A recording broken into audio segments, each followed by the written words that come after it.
Hey, Alex with Monorev here, and just a really quick video. If you're watching this, you're probably trying to figure out how to duplicate one of these Formcraft forms. I was just running into this too, and didn't find any good information on Google, so I thought I'd make a video showing exactly how to do it. It's kind of in an unusual spot. So I'll just go through. Basically what you do is you just go to New Form, and then you can select Duplicate, and then pick the form that you want to duplicate, and then Create Form. So it was pretty easy, but what I was trying to do, and what you might have been trying to do, is to just click on the form and see if there's an option or somewhere, or somewhere in here I expected to see a copy or a clone or a duplicate button. Couldn't find it anywhere.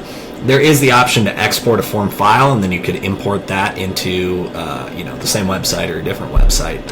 The secret is you just go to Forms, and then you just do New Form, and that's where the duplicate option is. You can select the form that you want to duplicate from, and that's all there is to it.